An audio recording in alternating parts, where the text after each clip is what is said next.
Marty, you got about 2 minutes. Okay. Yeah. I know. You know, it's crazy at work, we have Go ahead, coffee Marty. creamer. I think there's more coffee creamer flavors than there is. And, When I said, please. Yeah. Marty? Yesterday. Yeah. Go ahead, Marty, you can start with it. Okay. Good morning, AM Lockport, members present and those joining us on Zoom today. We have a full agenda. We'll get right in with the meeting. Call the meeting to order. I'm the Vice President of Membership at AM Lockport. Anyone that's on Zoom that's a guest that doesn't know me, my name's Marty Johnston. Welcome. At this point, we're graced to have the presence of our club president, Eric Schneider, with us. So I'm going to call up Eric to get the meeting started. Eric, welcome.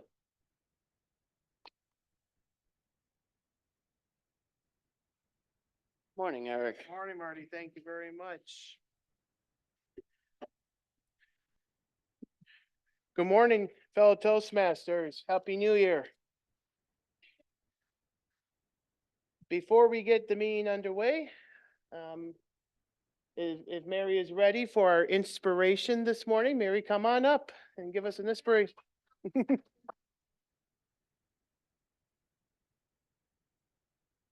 We will open the book. Its pages are blank. We are going to put on the words themselves. The book is an opportunity and it's the first chapter in the new year.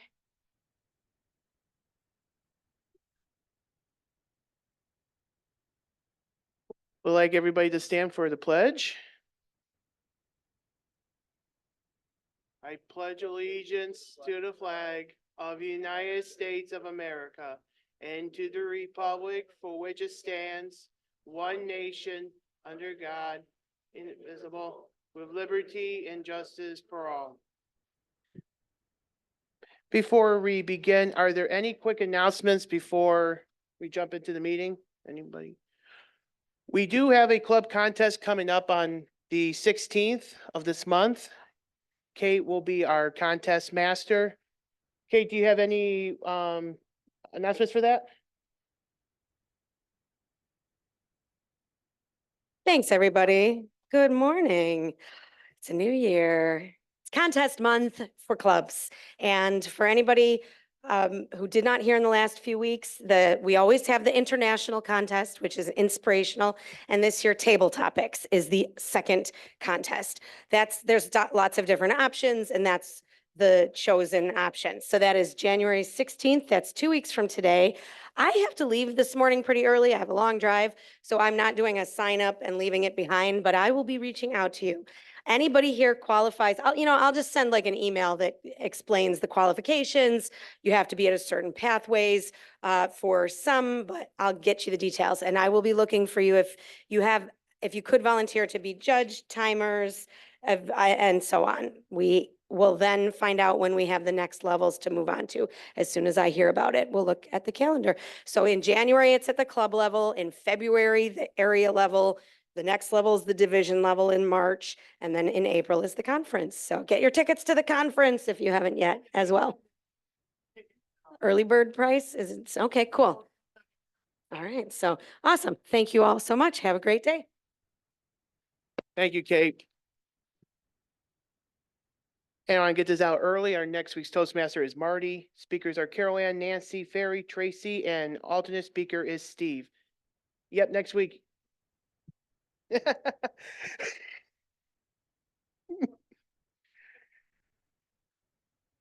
Let's jump into our roll holders.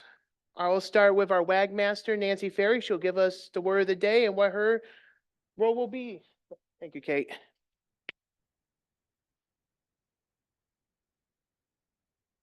Thank you, Mr. Toastmaster and President. This morning, I am the WAG Master, and I believe this is the last week to be a WAG. Next time it'll be a W and an A and a G. This morning I have the privilege of being all three. The W stands for word of the day, and our word of the day is rejuvenate or rejuvenation, the process of giving new energy. And oftentimes at the new year, we get this surge of energy and we make all these wonderful affirmations and all kinds of promises to ourselves and to others. The process of rejuvenating is more permanent, to open up something new and rejuvenate ourselves. So I will put this word up. The A is for ah, and also and but we don't have all those letters. But I will be looking for ahs, ums, and ers. And the G, I will be listening to your grammar. Hopefully there will be some flowery, beautiful, flowing, enhancing grammar. And I will not hear any grammar that makes me cringe. And I will report back at the end of the meeting. Thank you very much, Nancy. Before we get to Tracy, I would like to announce who's in the room and then on Zoom. We'll start with me, Mark Campos. We're happy to have Mark in person. Yay! We have Len, David Shannon, Sylvia, Jackie, Steve, Jill, Nancy, Maggie, Marty, Beth, Mary, Kate, Carol Ann, Jim Bob. If anybody watched, oh, yeah, the Waltons, there you go. On Zoom, we have Phil, Mike, Tracy, and Marshall. Our quote master online today is Tracy. Tracy, do you have a quote for us? I do. Thank you, Mr. Toastmaster. This morning, I turned to the stars to rejuvenate us. So our first quote is from Brad Paisley. Tomorrow is the first blank page of a 365-page book. Write a good one. And finally, from Frank Sinatra, the best is yet to come. Mr. Toastmaster. Thank you very much, Tracy. Our jester this morning is one of our newest members, Maggie Craig. Maggie, do you have a jest for us?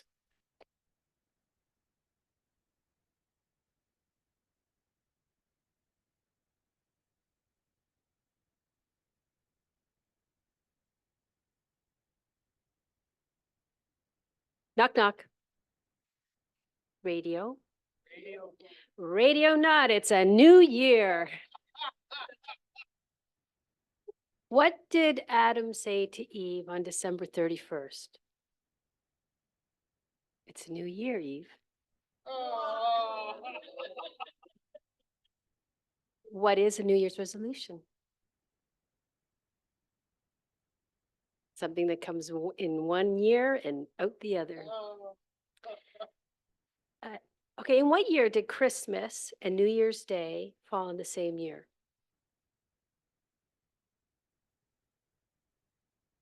Bingo.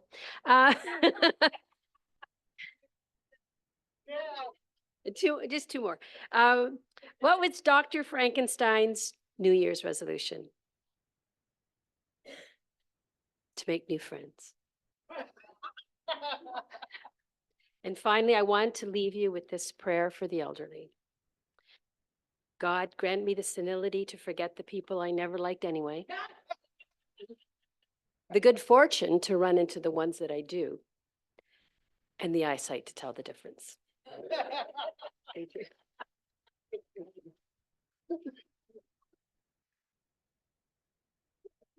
That's a good one. That's a good one. Thank you, Maggie. Our timer this morning on Zoom is Mike Florio. Mike, could you tell us what your job is today? Good morning, Mr. Toastmaster, fellow Toastmasters. Happy New Year. Table topics will be timed 1 to 2 minutes. with green at 1 minute, yellow at 1 minute and 30 seconds, and the red will be at 2 minutes with a 15-second buffer. Evaluations are 2 to 3 minutes with a yellow at 2:30 and also a 15-second buffer, not minute buffer, 15-second. Speeches are normally 5 to 7 minutes, and unless otherwise. Oh, we lost audio. All right. Thank you, Mike. Our quiz master, Steve Smith. Come on up, Steve.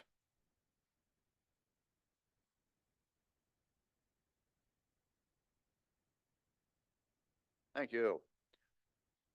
Now, my job today is to pay attention so I can see if you've been paying attention. And I've already got questions started, so you better be paying attention. There will be a quiz later, Mr. Toastmaster.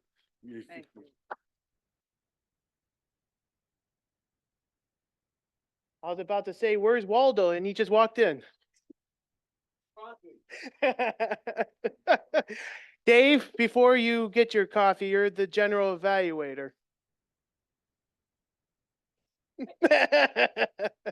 I'm calling you out today, Dave, so.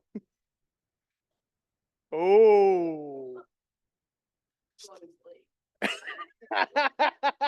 Another matter completely. Dave. Good morning, everybody. It is the duty, as I've been saying for 40 years, it is the duty of the general evaluator to evaluate the other evaluators and the Toastmaster of the day. Nothing to do about the general tenor of the meeting. And I got to listen to that every week. So in 2025, let's shape up and perhaps even be on time. Thank you, Mr. President.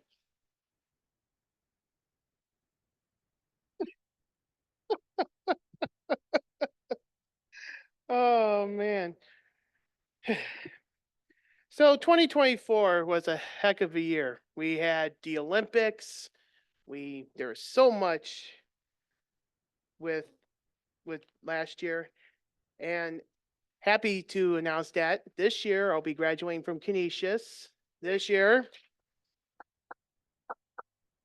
Looking forward to that. I always I had challenges throughout 2024, got diagnosed with ADHD, but not letting that have that obstacle stand in front of me. So we're gonna continue defeating with that head on. But 2024, I think it was a good year, but we can do better in 2025, and I hope we do a wonderful job this year as well. So everybody have a glass, raise your glasses. I want to say, Nancy, I love that. That was good. To 2025, let's have a great year and let's make it a good one. So here's to 2025, everybody.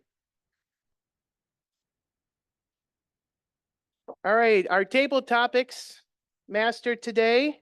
And I want to say thank you to Dave Shannon for taking on the role this morning. So please help me welcome Dave Shannon to the podium or to the lectern. See, I caught myself. Dave, thank you. Thank you. So I do not forget, I hope everybody is rejuvenated this morning in 2025. I hope to be rejuvenated a little bit south in North Carolina. There's a saying, you wear your feelings on your sleeve. Well, I wore my feelings on my shirt. This says, be kind in ASL. And I am going to try and teach it down there. I've already learned in sign language how to say you all, which is, I know, how everyone speaks in the South. This past year has brought many special events in my life. First, I am grateful for the word kind, because that is absolutely what I've gotten here at Toastmasters. I don't know how many months it is, 6, 8 months, something like that. But I've looked forward to Thursday mornings, but you're not gonna get rid of me. If Marshall can Zoom from Beijing, I can Zoom from Hickory, North Carolina. So you're gonna be seeing me up on the screen, wisecracks and all sorts of stuff like that. Next Tuesday, I'm flying down to Charlotte and we're going to inspect the house that we're buying that we haven't seen yet. It's a little tricky, but we're gonna do it. And then we're gonna move in February. Closing on this house is February 6th. We went to the calendar and we picked the hardest month to move. Let's move in February and drive through the hills of Pennsylvania in the middle of a snowstorm. Hey, why make things life easy? Gotta have challenges. Okay. My job today is to ask a few questions of you about the new year in the theme of what happened in 2024? What are your resolutions for 2025? And I have a little questions that are skirting between the two questions. And Mike Florio, are you there? Hello, Mike. I am the timer, but that's Okay, okay. Mike. The first question. Why? Who does What? that job? Raise your hand. All right, Kate. Here's your question, Kate. It's a little different. What was the worst present in 2024 you received this past year that you're planning to re-gift to someone if you can get away with it?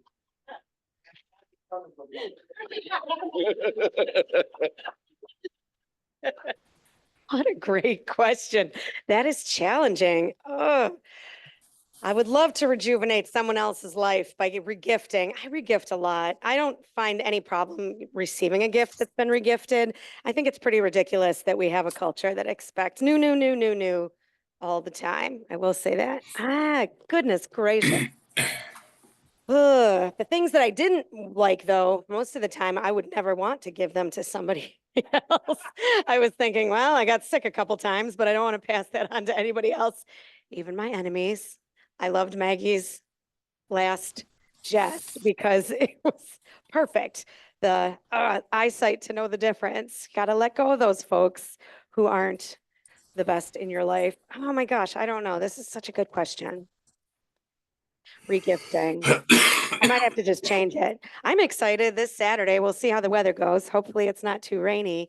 But for any of you who can see, so I have share your gift here, and that is for share your gift, give blood, share your gift of life. It's a little Christmassy, I kind of look still. Folks, it's January 2nd, and I appreciate that there are folks, some of you in this room, who your decorations are down. Your tree is down. December 26th. That's fine. But folks, it's the 9th day of Christmas today. The 12th day of Christmas is Sunday. And on Saturday, I'm having a 12th night eve bonfire. I guess the tradition is you burn your wreaths, your greens, your old trees, not the plastic ones. I'm excited to burn some greenery on Saturday. I even saw some trees outside of folks' homes today. And I thought, well, I'm already running late, but I'd love to just pull over and chuck these trees and wreaths in the back of my car. Okay, I already have the yellow light, so I will pass it on to the next person. Thank you so much, Mr. Table Topics Master.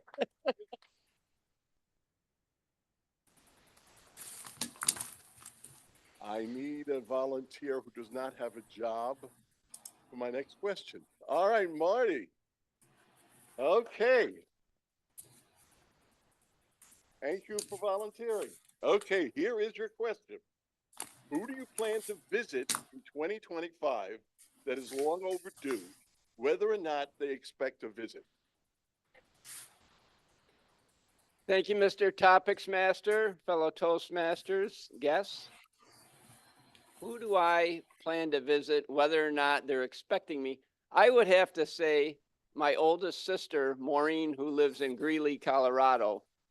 I've missed her dearly the last few years since she's moved from Rochester to be with her 2 daughters and her grandchildren. So I would love to go to Greeley, Colorado to see my sister Maureen and rejuvenate some traditions, perhaps some regifting, rejuvenate a lot of old memories. She was definitely missed at our Christmas party last week because normally, many of you know I have 3 sisters and most of them at one point in time all lived in Rochester, and they would all travel home and fill my parents' house with all their kids and their kids' kids, and it was a blast. And we're very blessed to have gifts all over the place. You know, I'm sure many of you have had the Christmases where you had kids tearing apart all paper all over the place, but it's just a house filled with joy and good times. And I miss that. And I hope to be able to celebrate that in Greeley, Colorado when I go and visit my sister. An unplanned, but it needs to get on the calendar. Mr. Topics Master, thank you. Thank you. All right, my last question is more traditional, but it's about New Year's resolutions.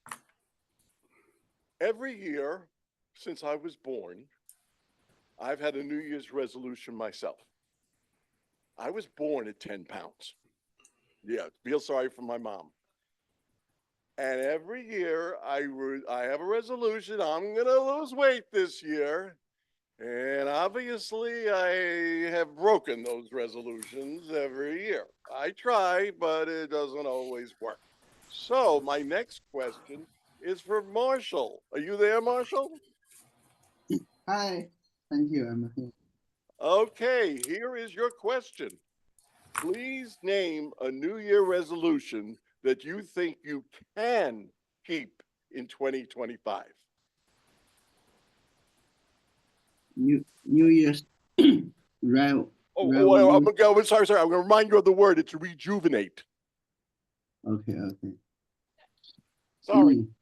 In 2025, I want to rejuvenate myself from inner to outside. Like you, I want to lose weight. Maybe you don't think I'm very fat, but in China, I am. I want to lose 10 kilos this year and become more muscular. Even I go to gym to work out every day, but I like to eat too much. So I want to reduce my meal. And this January is almost 1 year. Oh, I joined Toastmaster online. Yeah, thank you very much.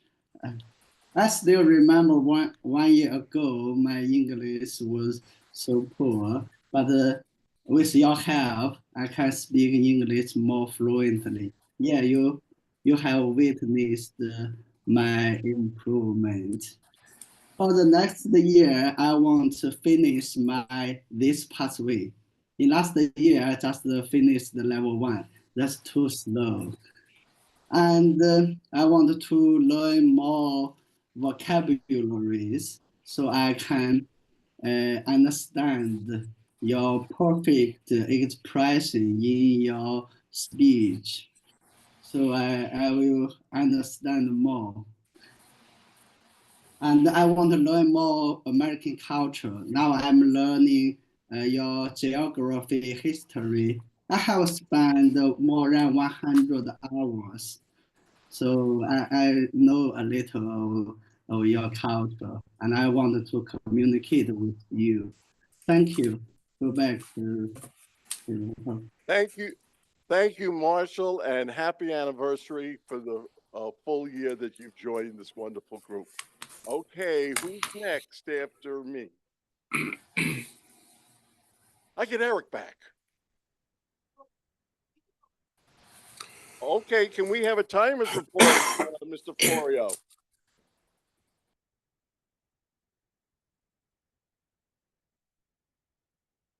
Mr. Florio? He's on mute. Oops, Mr. sorry Florio, about can we have that. a timer's report?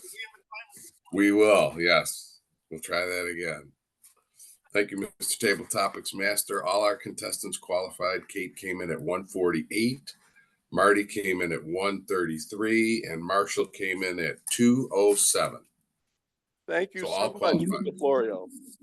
And now we're coming up to you are the word master. Word master. I keep forgetting the titles. I'm sorry. Thank you. The word of the day, rejuvenate. All three of our contestants used it. Kate, once that I heard, Marty twice, Marshall, I think twice, but I'm not positive. I know he said it at least once. So it did well, and that gives you time to cast your ballots. I think we just got the time, right? And the word?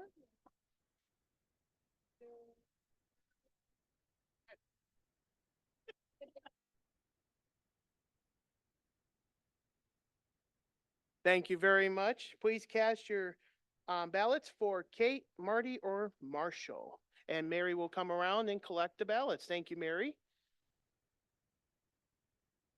I feel rejuvenated. How's everybody doing? All right. I can feel the energy in the room right now. 2025, I'm hoping not to be in the doctor's office again this year because I feel like I was on their frequent flyer miles program for being in doctor's office this year, which is partially my fault because I'm the one who was stupid enough to get myself either injured, get myself. Yep, you can come up, Mary. Go in the doctor's office. You're absolutely right, Mary. So this year, my goal is to not be in the doctor's office more than once. And knock on wood, not to get injured on the job like I have been in the past. With that, we will get into the speaking portion of our meeting. Our first speaker this morning is Jill Roaring, and her evaluator this morning is Carol Ann Halstead. Please help me welcome up Carol Ann.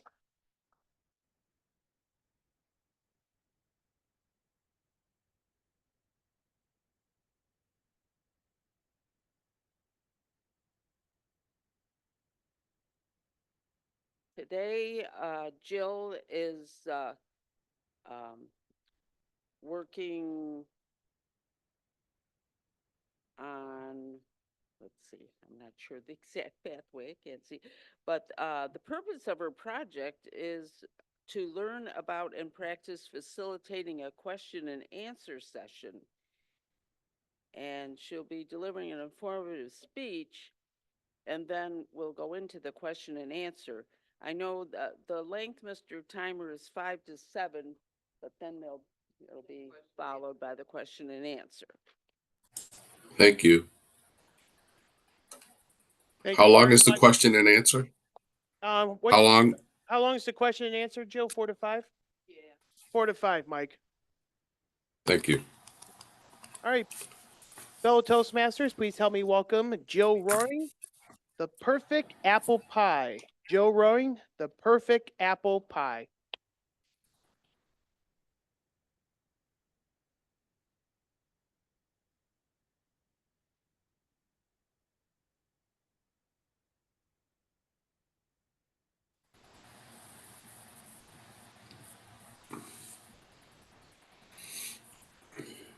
You have the lapel mic on? Okay. Yeah.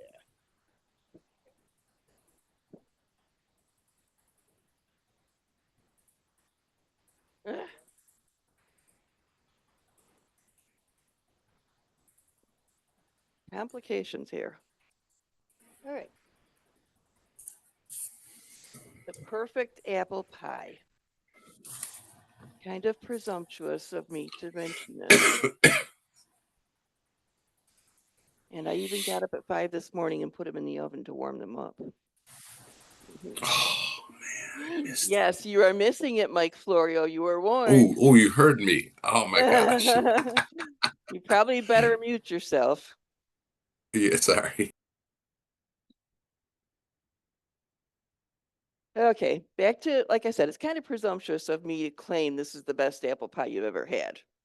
I mean, that's pretty. but I've been told it numerous times. And years ago, my dad told my mother not to make any more apple pies. That Jill was gonna make the apple pies from now on. Yeah. And my mother was a good cook. So yeah, Beth gave this look of, oh my gosh. I learned how to make pies from my grandma Seefeld. Grandma was an excellent cook. In fact, she had been a cook in the cafeteria of the Ransomville Elementary School for quite a few years, although not when I was alive, not that I remember. And she is still very fondly recognized on Facebook. There's numerous times people put her pictures up and they talk about the food she made. So she was a good cook. And she also taught how to make bread and pies at the 4-H clubs locally. So she had good recommendations. The recipe I used was adapted from Betty Crocker cookbook. And I actually have the pages memorized, 315 and 319. Although eventually I made a recipe card for myself so I didn't have to look it up all the time. Grandma approved of the recipe after I adapted it. But the first thing you need to do when you make apple pies, when I make apple pies, is I have to plan ahead. Because I use 4 different kinds of apples in my apple pie. This gives a range of flavors within the apples. It gives a range of textures. It's not all mushy, it's not all crisp. It's in between there. I try to get a blend of cooking apples mostly. I usually try to get Cortland, Crispin, McIntosh, and Ida Reds. Ida Reds are hard to find because they do give that nice mixture. And I'm using those because this is a recipe. Okay, I have a specific order of preparation when I make my pies. First thing I do is I make some ice water. Yeah, why make ice water? I'll get to that. And then I start cutting my apples. And sometimes I use my little thing, my little apple pie core thing. But depends on the size of the apple. Some apples won't go through this. The best apples don't. And even when I use this cuts it into, I think, 8 slices. I end up cutting the apples into 16, 18, 20 slices. I mean, I do make them smaller. And I usually make 3 pies at a time, which makes it, this bowl gets full of apples, about 32 cups. And 32 cups is in the recipe for 4 pies. I only make 3. Yeah.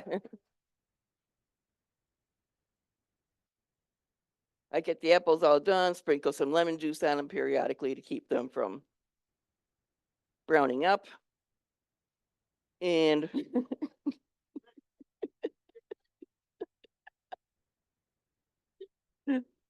yes. And then I measure and mix up the flour and sugar and flavorings to put in there. And I mix them all together and then I let them sit. Then I start working on the crust. And I use the flour and salt. And again, I use a bowl like this. Oh, I better get faster, huh? And I use butter flavor Crisco. And I cut that in. And I use good old fashioned pastry blender. They're hard to find nowadays.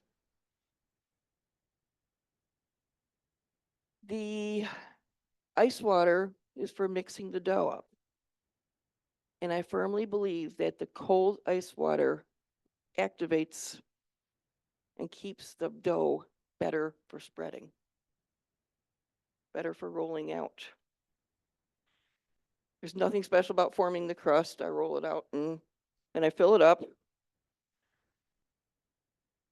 After I get the apples in, and they're usually pretty high, which I can't do this with one hand. And then I put the top crust on, but before I put the top crust on, I put some butter on top, about 4 tablespoons to cook in. And I put the top crust on, I put some cinnamon sugar, and I put the pie crust shield so that it doesn't burn around the edges. Put it in the oven. When the pie is running over with cooking juices, the pie is done. That's my general rule of thumb. But for the important part here, put a cookie sheet lined with foil underneath your pies. Because the pie is going to overflow as it cooks, as I said. And if you let it sit in the oven, you're going to have a fire because of all the sugar. And apple pie doesn't taste very good when it's smoked. Leave the smoking to the turkey. Thank you. Now I'm open for questions.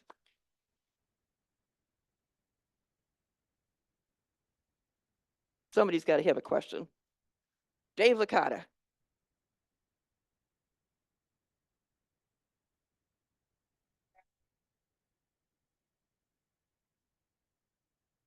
Making an apple pie with lard is not tricky, although in the recipe that I have, it recommends using part lard and part shortening. So I've never used lard, so I don't know. Anybody else? Marty, can I make the recipe available to you? Yes, I can do that. Yes, I will do that. Carol.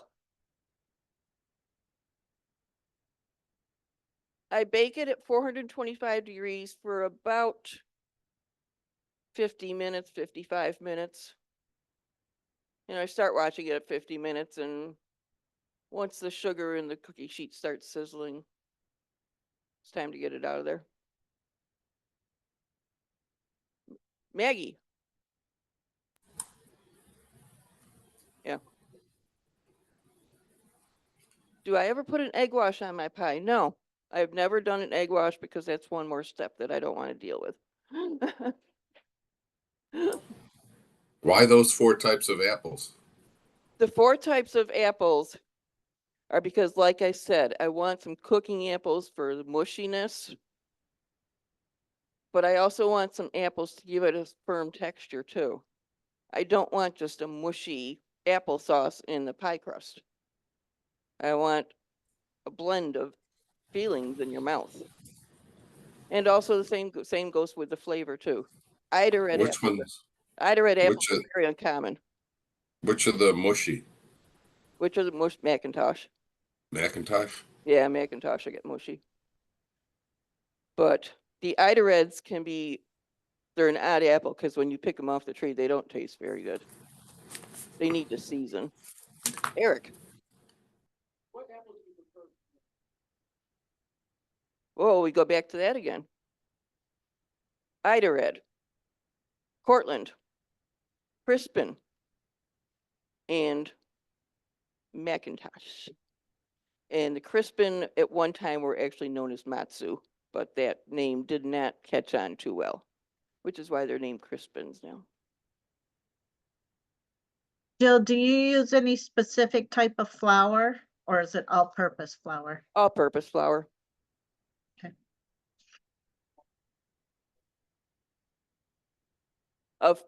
Dave wants to know if I use local grown apples. Of course I do.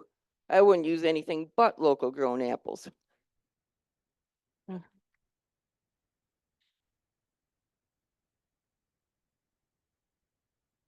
Oh. Yes, Dave will miss our apples in North Carolina. Oh, shipping apples is expensive. Oh. Okay, any more questions? Beth? Jill, have you ever done the apple pie in a bag recipe? My mother used to do that. She would put an apple pie in a grocery bag. I thought it was the weirdest thing, but then I just, in the last couple of weeks, saw it on television. I'm like, oh my gosh, someone else actually does that. I have never tried it, and I wonder what would happen to the bag once it starts getting full of the apple juice and the sugar. It would. She never. Well, did she ever have pies that were juicy like this? Oh, okay. And Dave Licati has one more question. Now we're gonna quit. Because I live with a terrible fear that I'm gonna miss a kitchen gadget. Mm-hmm. So you wanna go down to Vidler, and they got every gadget known to man, God bless them. Actually, I bought something at Vidler's that is very obvious on these pies. It is, well, no. It's a thing that you put on top of the top crust after you roll it out. Pie marker, yeah. And this one cuts out a whole bunch of little apples. Yeah, okay. So I'm gonna cut our question and answer session off for now.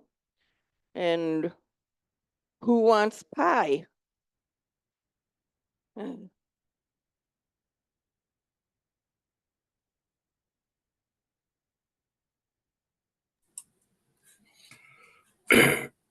Can you mail those pies?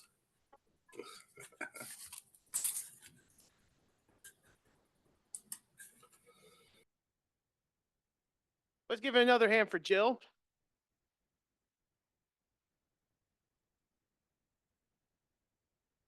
Jill, you should host your own cooking show because I think that would be fantastic. Yes, David. Oh.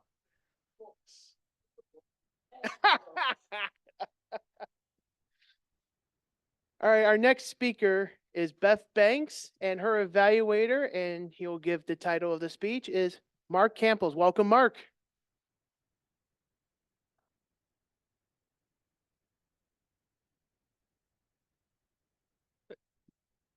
Thank you, Mr. Toastmaster, fellow Toastmasters. Good morning. It's been a little while since I've seen you in person, a little different thing being live. So Beth is working from the presentation mastery pathway. However, her speech is not from that pathway.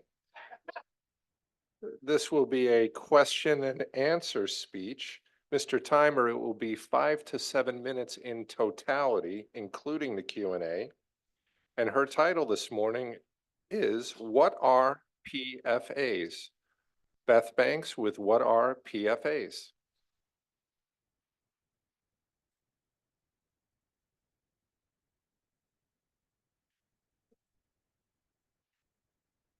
Mike, before you start timing, I do want to apologize to Mark because I really didn't give him a lot to go on to try and evaluate because I did go totally off.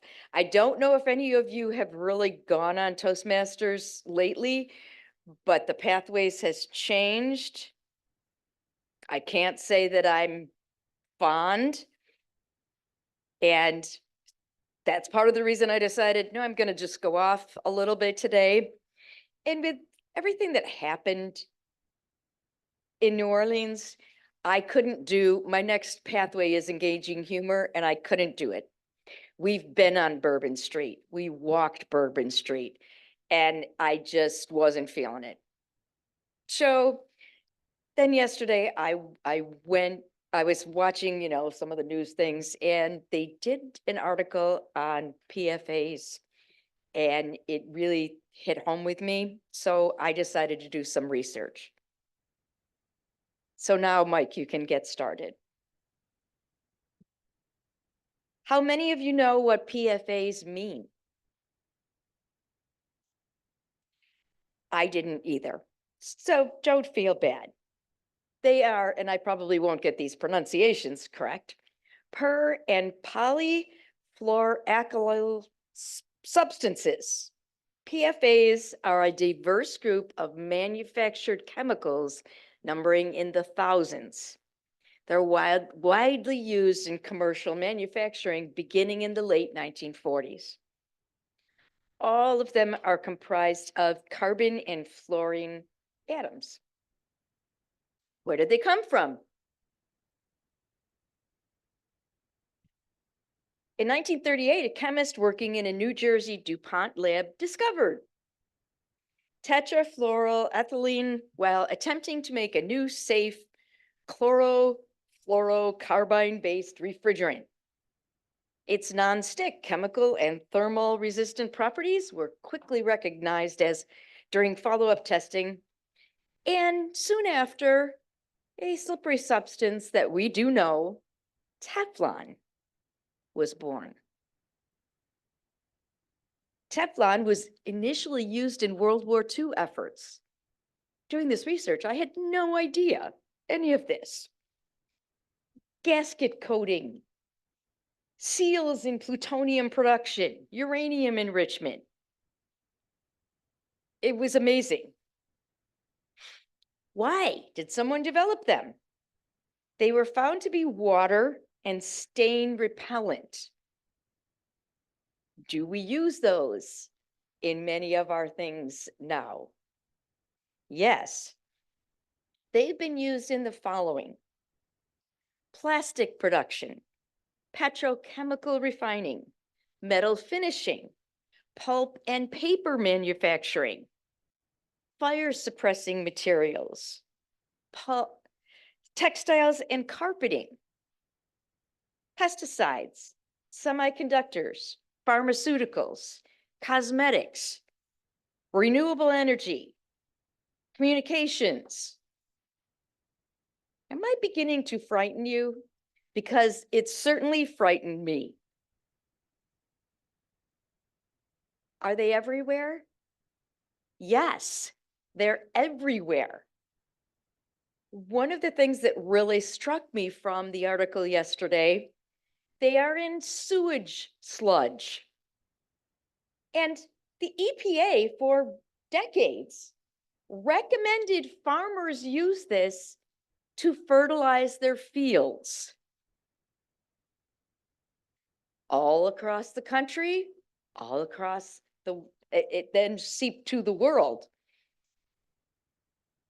By 2003, the researchers at 3M had informed the EPA of their concerns, but the EPA did not act. David Lewis, a former EPA microbiologist in the late 1990s, issued early warnings of the risks. The soil becomes permanently contaminated. They are guessing at this point that 98% of Americans have PFAS in their blood. Why is it a problem? It's persistent. It is one of the strongest bonds in synthetic chemistry. Extremely resistant to breakdown. It doesn't degrade over a human lifespan. It is one of the forever chemicals. It is now globally widespread. What are the health risks? Chemicals, are there health risks? Yes. Thyroid disease, decreased fertility, lower birth rate, high cholesterol, decreased immunity, and cancer. So many of us, there are problems with high cholesterol nowadays. You wonder if it goes back to these PFAs. I don't know. What is being done? PFAS have finally become a focus of the environmental industry. EPA, state environmental agencies They're working on remediation. They are trying to pump and treat that would be then disposed of in a landfill. However, because they don't degrade, they're likely to leach out of landfills and recontaminate groundwater. New York State actually was one of the first states to ban them, but it took the EPA a very long time to do that. What can we do about it? Become aware, which obviously none of us were. There are articles. There's an author who wrote a very good article, Maureen Dooley. She's the vice president of the industrial sector for Regenesis. Very good article. Research our local water authority. Do they test for PFAS? I don't know. Who knows? And look for PFAS-free alternatives in your consumer purchases. Inquire about our products. Do they have PFAS in them? I don't know. So I hate to be a downer, but it definitely struck me that this is something we don't know about. We really don't. And I guess my husband really brought it home to me because he was a fireman for 25 years. And he said, because it's in the foam that they used, all firemen are definitely at risk. Thank you.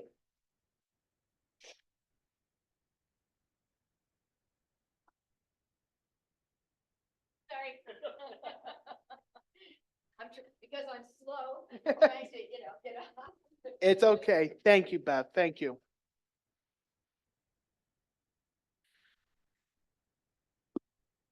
Before I bring up Sylvia, please write down notes for our two speakers, Jill and Beth, and for Phil during the speech. With that, I'll invite Sylvia to introduce our third and final speaker, which is Mr. Phil Russell. Sylvia, come on up. I have to say, the people on Zoom, you're missing out. I'm sitting next to Jill cutting the pie. Smells so good, so good. Terrible. So this morning, Phil is doing a presentation from Pathways, Dramatic Leadership at Level 1, writing a speech with a purpose. The purpose of this project is to learn or review basic methods of writing. And the most important part is to present a well-organized speech on any topic. Phil did do a little intro for me because I asked him if he wanted to. The purpose of to slow down and concentrate on matters at hand. This is a follow-up of a previous speech, A New Beginning. The title is Slow Down, 5 to 7 minutes, Mr. Timer. Phil Russell. Phil, take it away.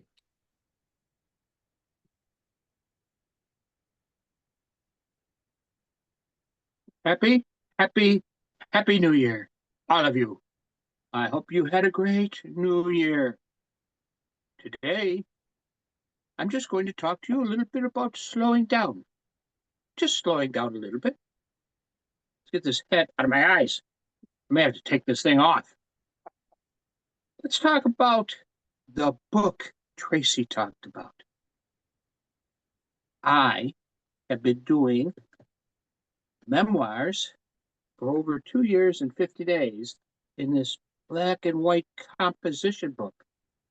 3 or 4 sentences each day. Interesting. For Christmas, my wonderful wife got me a little book, 1 line a day. It's a 5-year journal. Whoa. It's great. I started in it on yesterday because that's the first of the year. And of course, we're all trying to rejuvenate with this new year. Now let's get to the point. Slow down. How many out there try to multitask? I had a friend of mine tell me once it's an oxymoron. You can't do two things at once. You do them both lousy. So it's better to concentrate on one. I've thought about that. I've thought about it a lot. It makes sense. However, a lot of people try it. Now, I am one of those people that have a difficult time doing multitasking. I get them both wrong. It's the way I am. I have to concentrate. Let me give you an example. This morning, I do my exercises. I get up, do all kinds of things. I have to weigh myself.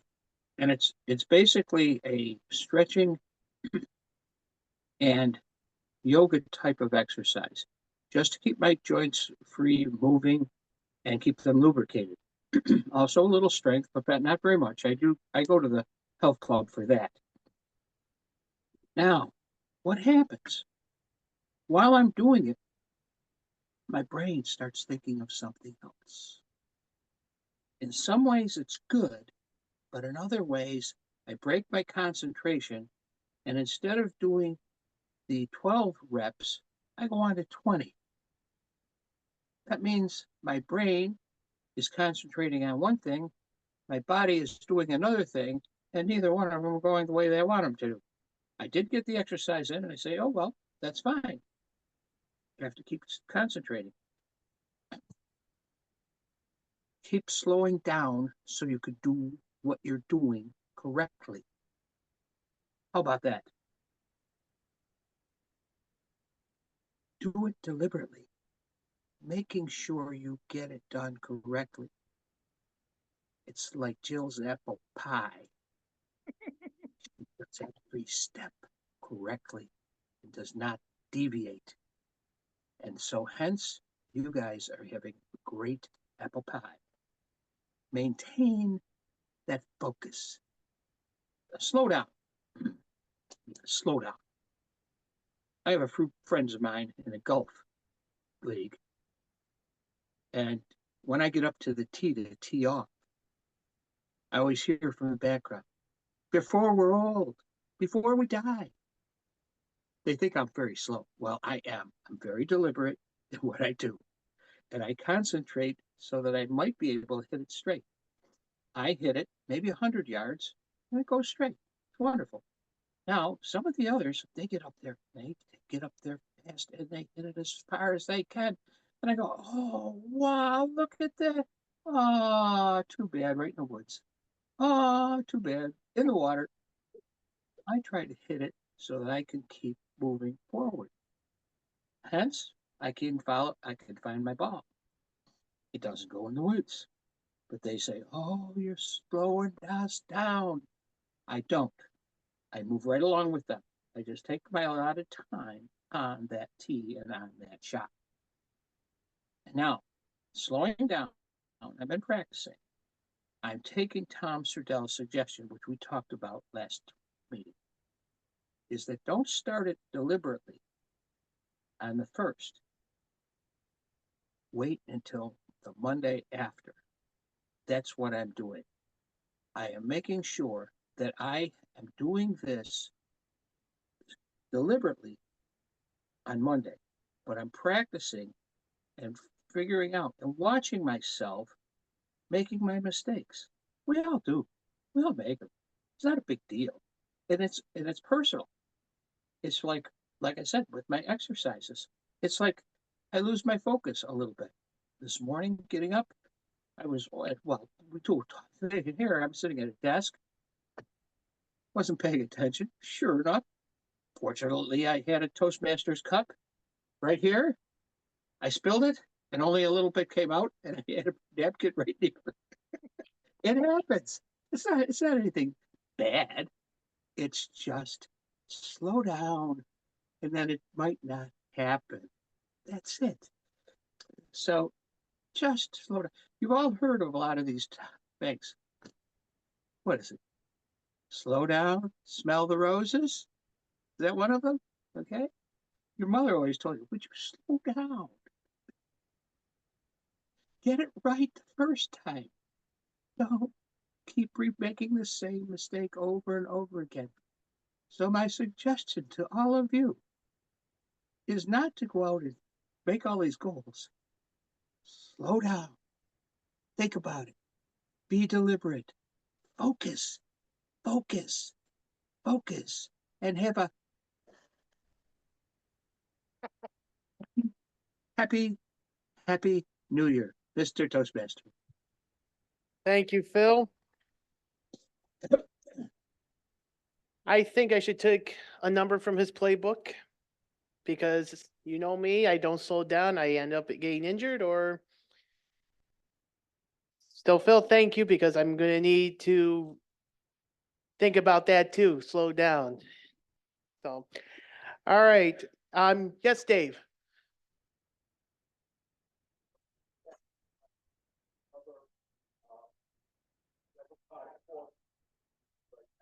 Ah.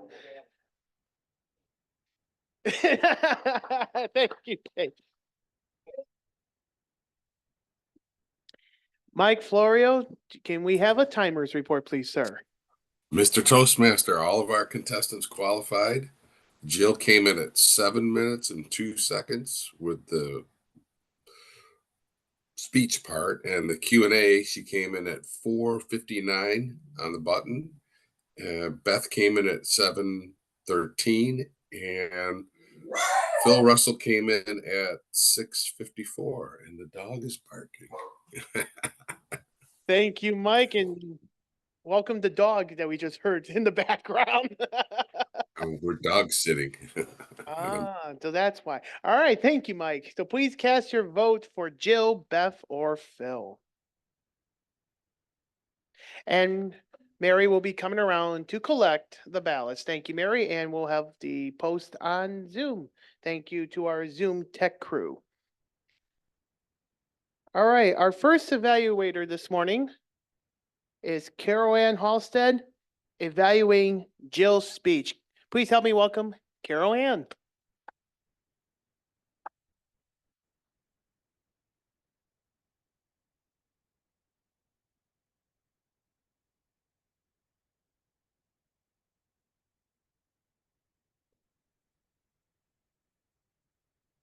I'm sure we can all agree that the addition of having samples of what she was talking about was a real plus. And Jill used many visuals. She showed the tools that she used. I know it's very interesting having the circle thing that I've never seen that to protect the edges of the pie and just other things. And she just was very informative as to how the pie is made, what recipe she uses. And there was, at first, it was a little difficult for us to ask questions because she had certainly covered all the material, but she was answered all the questions very smoothly and encouraged us to ask questions.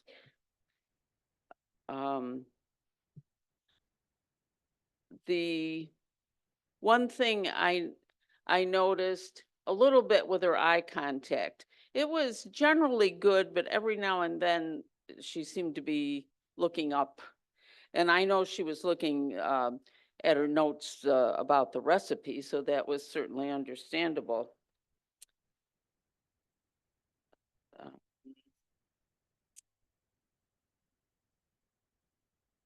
And I think a a speech like that is difficult when you want to make sure that you have all the props that you need.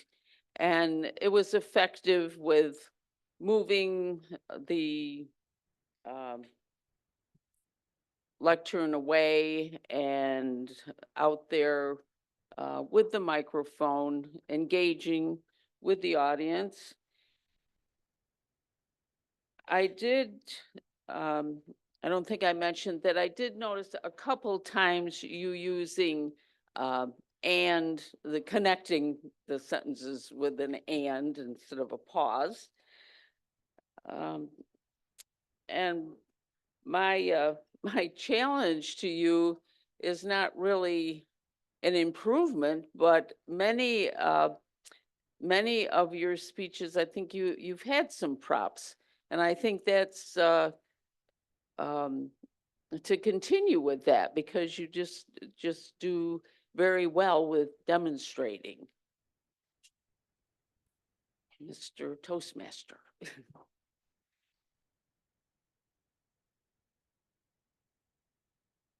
Thank you very much, Carol Ann. Our second evaluator evaluating Beth Banks is Mark Campos.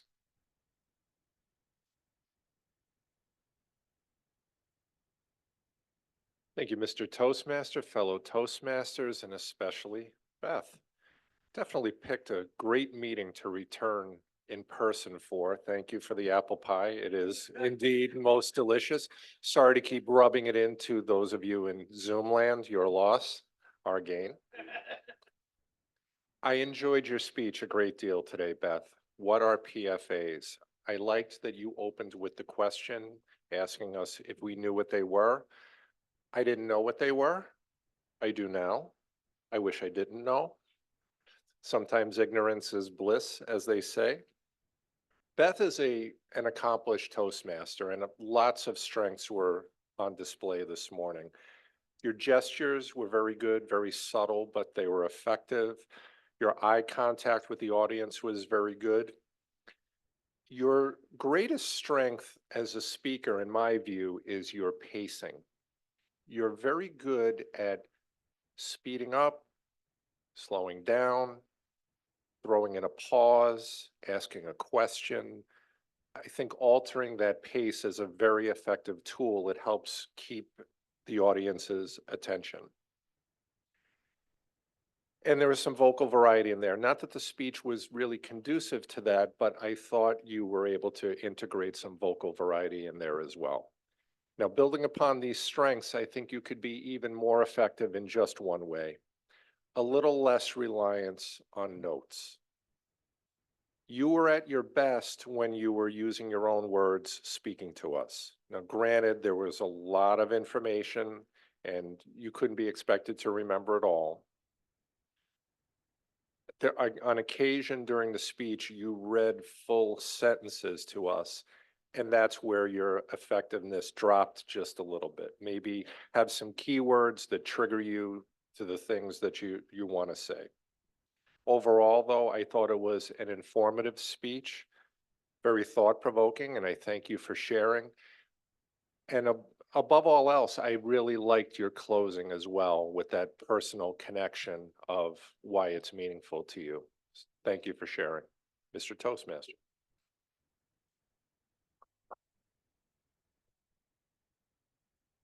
Thank you, Mark. Our third and final evaluator evaluating Phil Russell is Sylvia Baptiste. Welcome, Sylvia.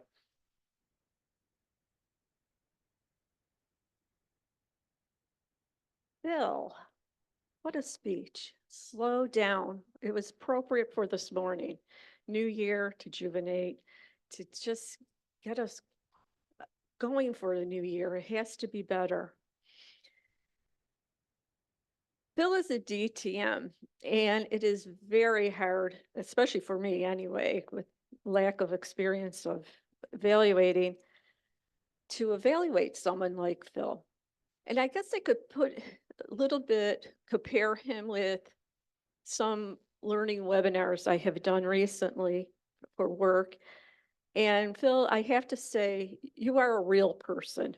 It was a joy to listen to. you have the real feeling. You did this presentation, you were ready for us. You were ready when I emailed you, I asked you a question. And your presentation drew me in, and I think it drew the people in this room in. I was looking around and they looked like they were, even though they were enjoying Jill's pie better, but food presentation, who's gonna win on that one? The presentation itself had some humor. You brought a hat in, you did some gestures. Were you sitting down, Phil? My challenge to you is I'd like to see you stand up. You could do bigger, better gestures, but you had a lot going on. You, apparently, you, like I said, you kept us interested. You used a camera with the eye contact. Throughout your speech, which I loved the most, was you kept on saying, slow down, slow down. You paced it perfectly, repeated it to get it through our heads. We need to slow down. As I said, the only thing I could really bring up to ask you to try to be here. You could have done it standing up. You could have done it in front of the lectern. You could have moved around a little more. And I'm hoping you do the speech again in person, Mr. Toastmaster. Thank you, Sylvia. And with that, Mr. Florio, can we have our final timers report for our evaluators? Yes, Mr. Toastmaster. All of our, what, was it loud? Oh, it was loud. It jumped Steve. Steve was like, Oh, wow. Thought I was kind of quiet. All three of our evaluators qualified. thank you very much. Go ahead. No, it's okay. I was going to give the times 3:07 for Carol Ann, 2:20 for Mark Campos, and 2:24 for Sylvia. Very good. Thank you very much, Good stuff. Mike. Please cast your ballots. We'll have a post on Zoom, and Mary will come around one last time to get the, bless you, Joe. Come on and collect the ballots. Thank you, Mary. Since we have a little bit of time, we haven't heard from Joe Budnick since Joe is sitting way back in the audience. Joe, would you like to come up and share with us what your New Year's resolution is? And just come up and say hello. Joe Budnick, everybody.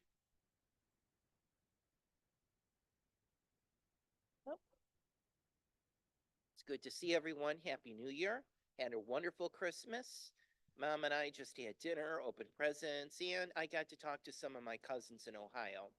They are coming down again in April.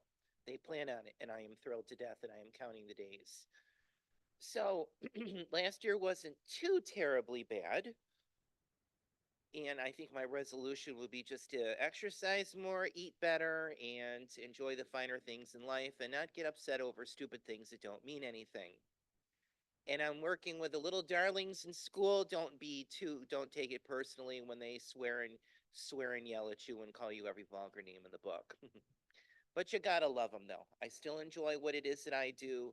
It's an absolute joy, like my job, and we'll continue to keep enjoying it and hopefully try to be a good influence with these kids' lives. So, and I do get joy out of doing what it is that I do. So happy New Year, everyone. Hope everyone has a good year and stay safe and stay healthy. Thank you, Eric.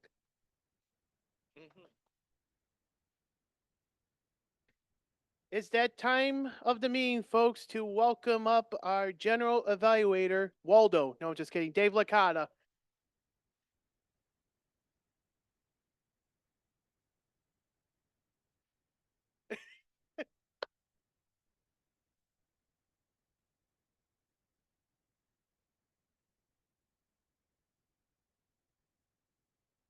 Thank you, Mr. Toastmaster. We're saving you for last today. Yes. Carol Ann, did you have some pie?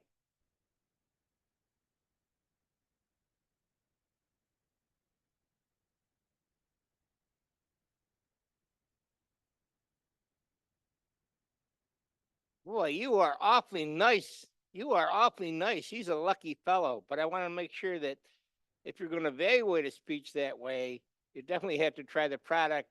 The product is outstanding. And I'm very fond of the copious use of cinnamon. And what really bugs me on that crazy show, Ancient Astronauts, everything these ancient fellas did was because the guys in the flying saucer told them what to do. But I could not believe when I found out that the ancient Egyptians found out that cinnamon is good for diabetes. Well, I'm sorry I got off the track there. I'm sorry. But I have to scold you a little. There was never a speech, and Lenny will back me up, that screened from a lavalier microphone like this one. And I believe it's right here in the drawer. Yeah. So you could have reminded Jill that next time she was hampered by the use of one hand. So that's something we should be mindful of. That was a good pie. You did a nice job of guarding the lectern.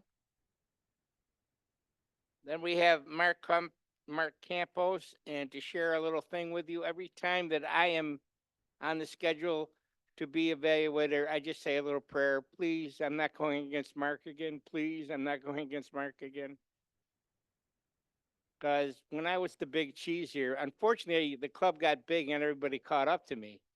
But my evaluations were, but not with Mark, no. Mark wins now. But the only thing I would chide you on a little tiny bit, you should have scolded her for apologizing. Because we don't apologize.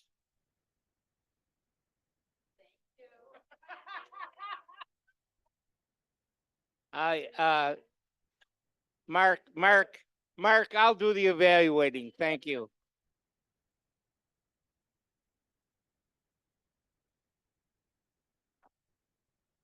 And that was an excellent to point out on the over-reliance on notes, because that's what we're here for. And it's hard. I mean, I was a Toastmaster before we were chartered, and I have to have notes. I have to have bullet points. I have to have something up here. And if you're glancing at the notes too long, it doesn't help your speech at all.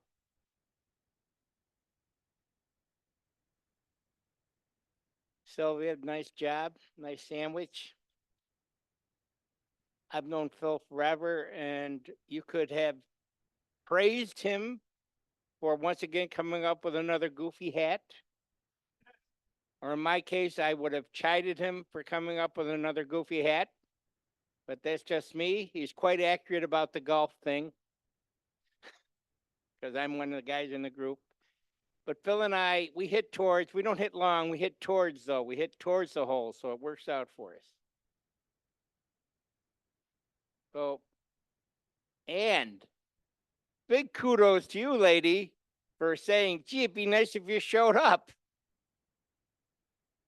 As the nation heads back to the office, because someday some giant problem is going to be solved because two guys came to work, or a co-worker, a lady, it doesn't matter who it is, they'll be at the water cooler, and because of human proximity, they'll come up with something. So thank you for that. Eric.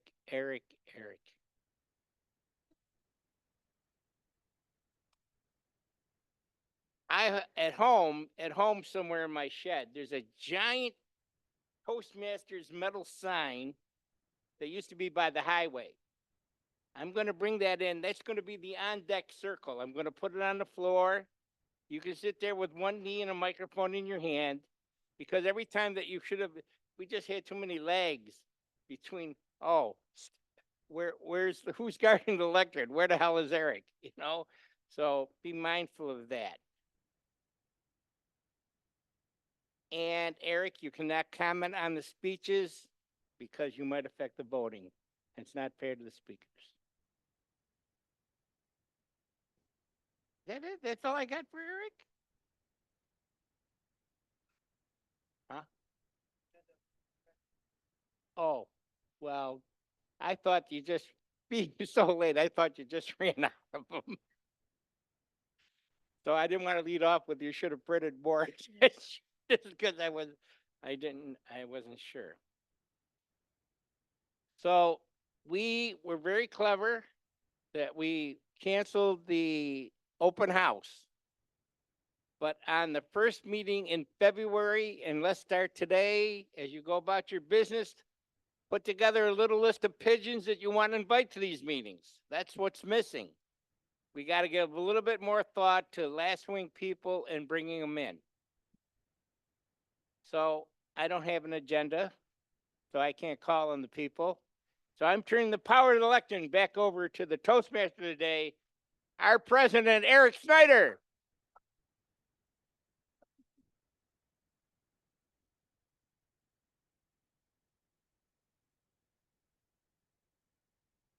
Oh, Dave, don't forget your pen.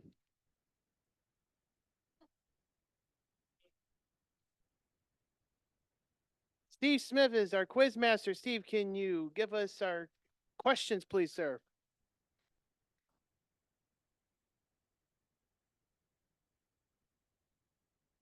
Thank you. Yeah, I have a few questions today. How's our time? Oh, I better go through this quick.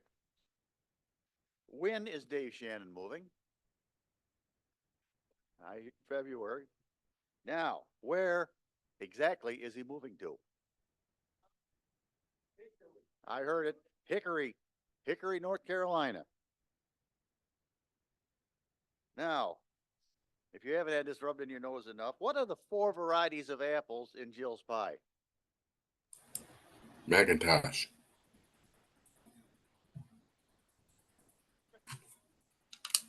Cortland. I've heard them all. Cortland, Crispin, Macintosh, and Ida Red.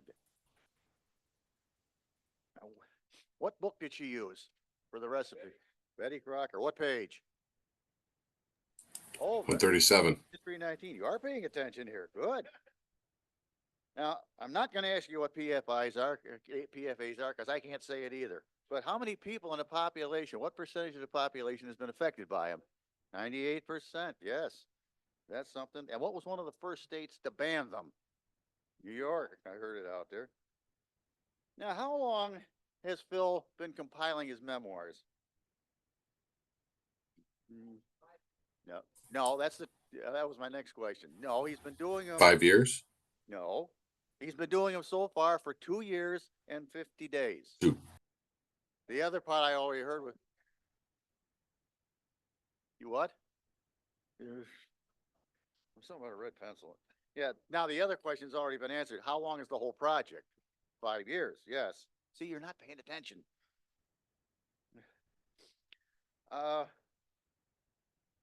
I guess I got through most of what I had here. Okay. Oh yeah, I have one last question. How good was Jill's pie? I get thumbs up from everybody here. See what you missed by staying at home?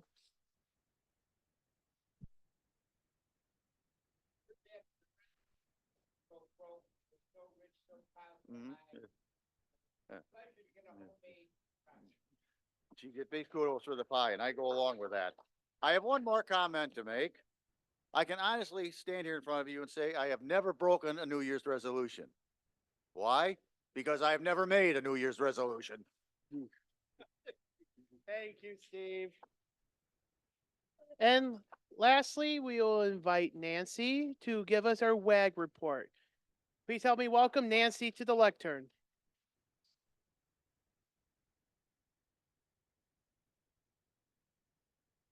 Toastmaster. Start with the word rejuvenate. Besides table topics, I heard Dave, Eric, Phil, Sylvia, Joe, and there may have been some other thrown in there, but sometimes I get so intent on what people are saying that I don't hear the use of the word. We won't, I'd stop counting ahs, ums, ands, filler words, so's, and a few words that we could pronounce a little bit better. Cuz is not really a word in the dictionary. Gotta, kinda, yeah, gonna, coulda, bringing, kept on. And as I said, is a reduction. I think it was Sylvia, you said, as I said, as I said. You said, I think you said that twice and it was a little bit redundant. And Dave, pigeons, help me out. You called us pigeons or something. Where? Oh, eh, pigeons.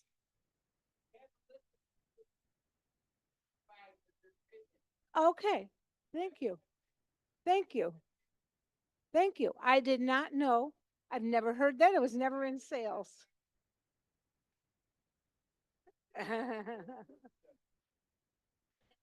Right. Some more eloquent language. Fluently, copious, presumptuous, range of flavor and textures, oxymoron, multitasking. And Beth, of course, excelled at using, when she was talking about PFAs, words that were very impressive that we've never probably heard of. And thank you very much. I wrote a few down, but we don't need to reiterate that. All in all, I thought it was a good meeting and we kept the word rejuvenate going. Please use that word throughout your day in your speaking. Thank you very much, Nancy. Before I invite up Marty as our presiding officer of the day, I just want to take a moment to say thank you all for a wonderful 2024. To my officers, to the officers here, let's give them a round of applause because they deserve the praise as well. And to all of you that keep this club running strong every year, every Thursday. And what's our motto? That's right. All right, Marty. Ready to draw some winners? All right, let's get that and that. So, Marty, you can start off by reading who's our best table topics. Marshall Song.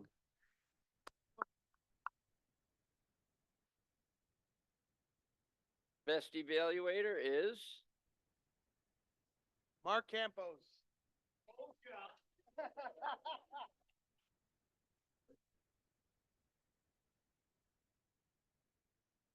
And go ahead.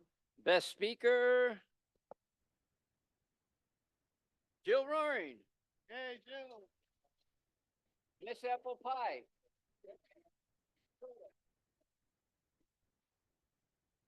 Delicious. Oh my gosh, it's delicious. You know what? I just remind people about the contest and Kate information. Yep. Okay, better pick Steve's number, right? 786. 786. Yeah, it's probably you. All right. Thank you very much. Before Marty adjourns the meeting, don't forget to get in touch with Kate to see if you are interested in doing doing part of the contest and best to winner for the 50-50.